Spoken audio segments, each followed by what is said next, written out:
Good evening, dear children. I welcome you all in 19th virtual class of class 12th, and we are continuing with the chapter biomolecules. But we have completed one part of biomolecules like carbohydrate.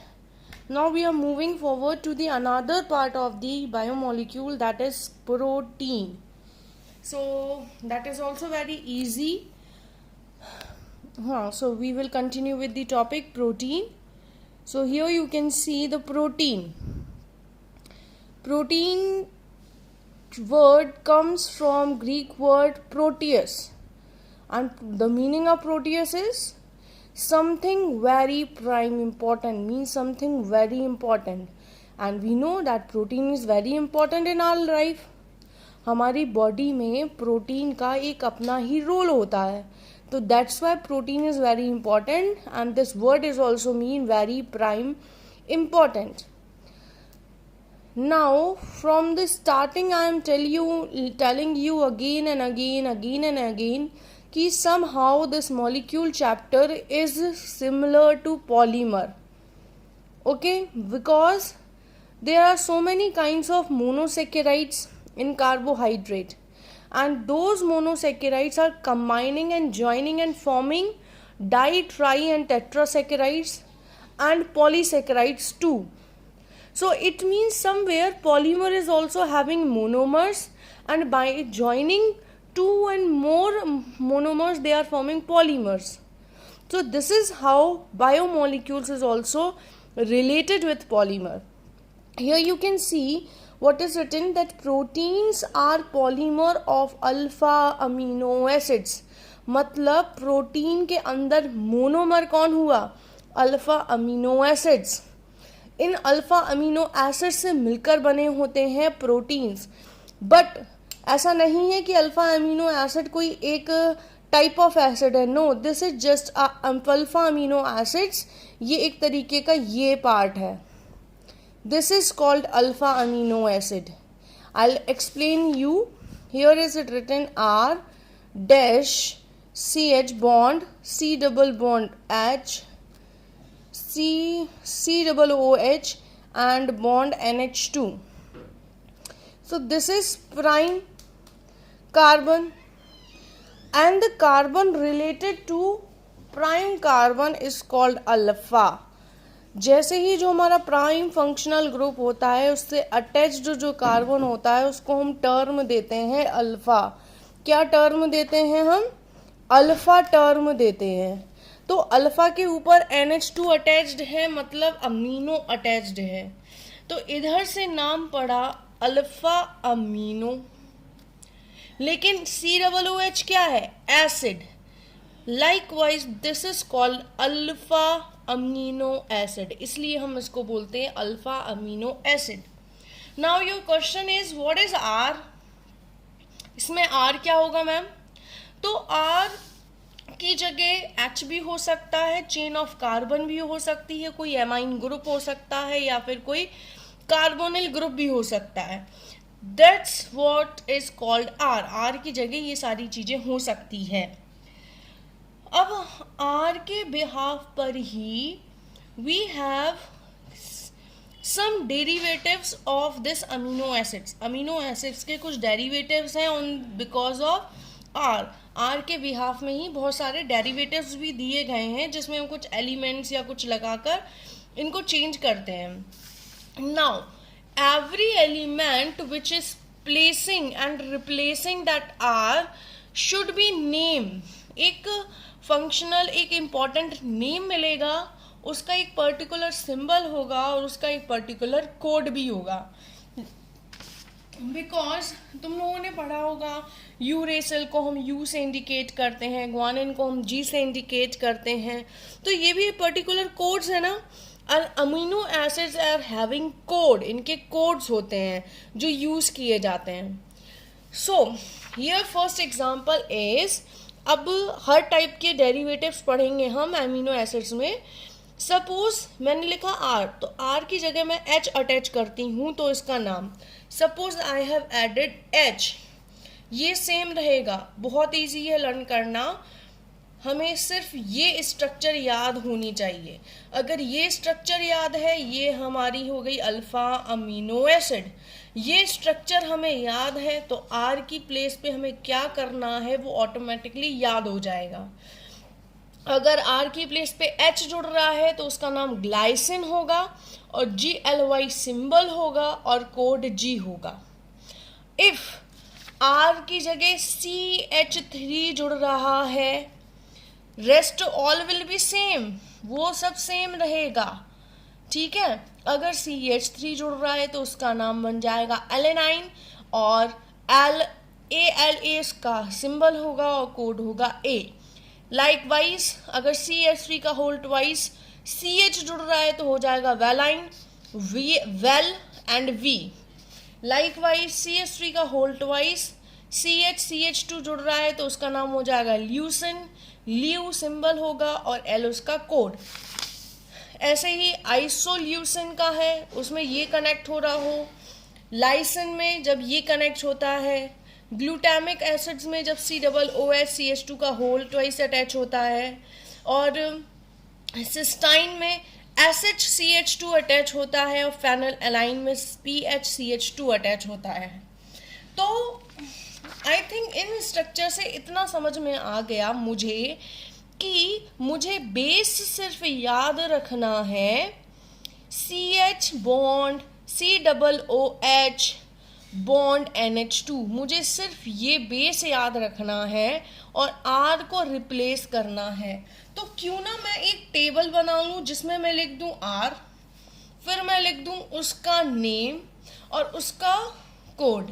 एक table बना लूँ जहाँ R की जगह H आया तो मैंने H लिख दिया, ग्लाइसिन लिख दिया और उसका कोड लिख दिया।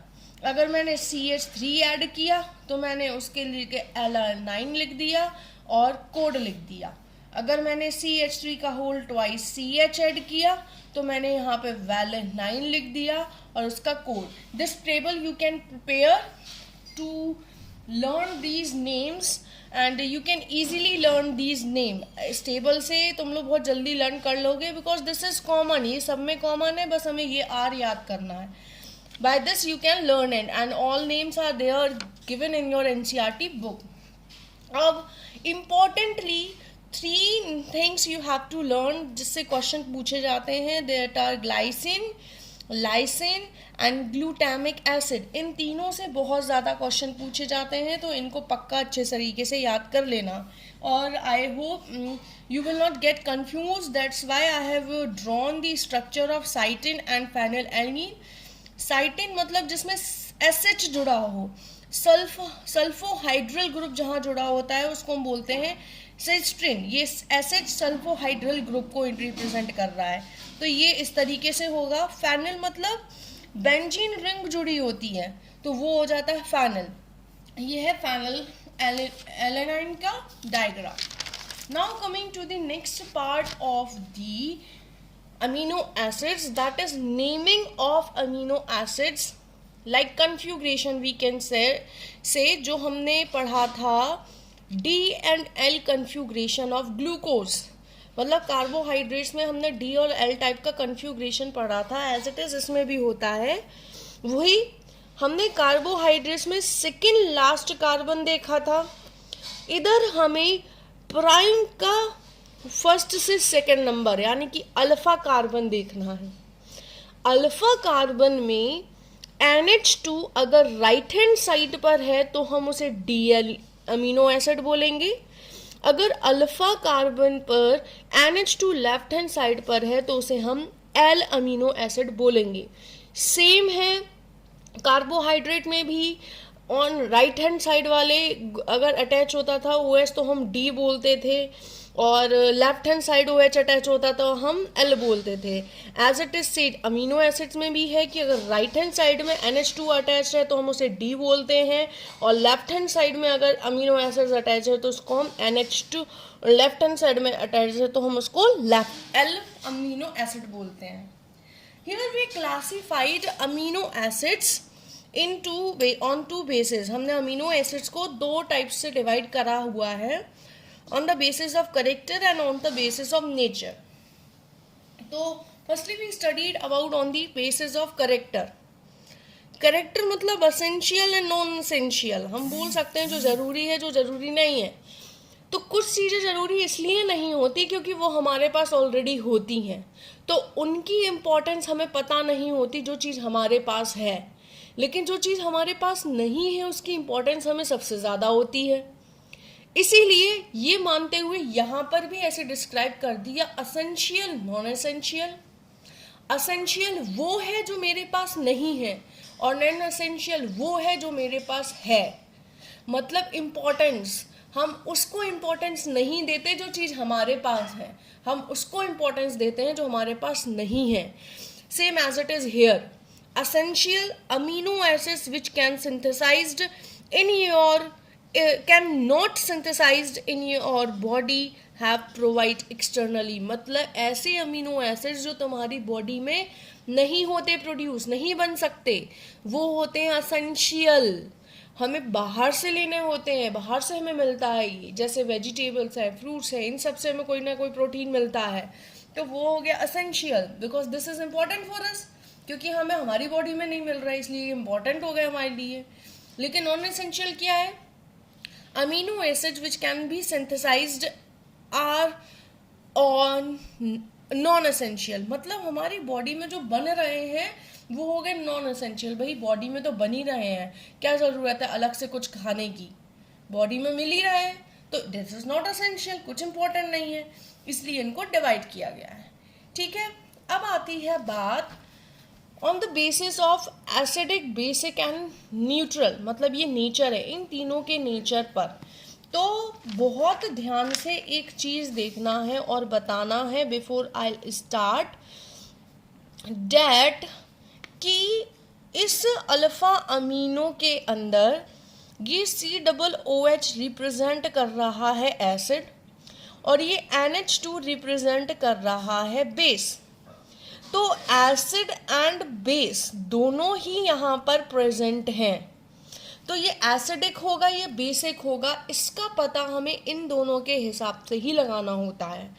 कैसे वो बताती हूँ कि the number of carboxylic group is greater than amino acid. अगर COOH NH2 से ज़्यादा नंबर में है और NH2 नहीं है तो वो हो गया एसिड. अगर कोई कंपाउंड है जिसके अंदर CH2 तो COOH है ज़्यादा बट NH2 नहीं है तो वो हो जाएगा कंपाउंड एसिडिक. सपोज कोई ऐसा कंपाउंड है जिसके अंदर NH2 ज़्यादा है बट COOH नहीं है तो वो हो जाएगा बेस. और जिसके अंदर दोनों ही बराबर हो NH2 और COOH तो वो हो जाएगा न्यूट्रल. अब देखते हैं कैसे. एसिड क्या है? Number of carboxylic group is greater than amino group. Amino group से कार्बोक्सिलिक ग्रुप ज़्यादा होना चाहिए. Base, number of amino group is greater than carboxylic group. Carboxylic से अमीनो ज़्यादा होना चाहिए. Neutral, number of amino groups and carboxylic group are equal, both are equal. So here I have given some example that first one is glutamic acid and aspartic acid. मतलब acid की बात कर रहे हैं, इसके एग्जाम्पल है glutamic acid and aspartic. Here I have drawn the structure for you ताकि तुम्हें कंफ्यूजन नहीं हो किस बेस पर. तो ग्लूटामिक एसिड की स्ट्रक्चर ये रही. You can see clearly here कि 3C double bond O and OH, C double bond O and OH. दो एसिटिक एसिड या सॉरी दो हमें या कार्बोक्सिलिक ग्रुप मिल रहे हैं. तो कार्बोक्सिलिक ग्रुप 2 है जबकि NH2 1 है. तो कार्बोक्सिलिक बढ़ गया ना, इसलिए ये है एसिडिक नेचर का. एस्पार्टिक एसिड देखो, same as it is in this. यहाँ COOH, यहाँ COOH 2 है जबकि NH2 1 ही है, तो ये भी कंसंट्रेशन बढ़ा रहा है, यानी कि ये एसिडिक है. Now coming to the next base. ये एग्जाम्पल थोड़ा इधर उधर हो गए हैं. ये लाइसिन एग्जाम्पल है बेस का. तो you can see lysine and arginine. Lysine ये NH2, ये NH2, इसमें COOH नहीं दिख रहा ना डबल, तो ये हो गया तुम्हारा लाइसिन. देखो NH2 एंड NH2, यहाँ COOH एक ही है, तो 2 NH2 है, इट मीन्स ये हो गया base. Same in arginine. Arginine में भी देखो एक NH2 ये रहा, एक NH2 ये रहा, दो NH2 हो गए, बट COOH एक ही है, तो मतलब बेस है. अब आ जाओ भाई न्यूट्रल में. यू कैन सी NH2 भी 1 है, COOH भी 1 है, NH2 भी 1 है और COOH भी 1 है. तो ये हो गया तुम्हारे neutral. This is what I am saying to you that according to the number of carboxylic group and amino group we will divide it in acidic, basic and neutral nature of the particular protein. Okay, and I'll keep learning, keep doing work at home, keep preparing notes properly, and I'll hope you all are be safe at home. We'll meet you in next virtual class. Thank you. Till then, take care and stay safe at home. Thank you.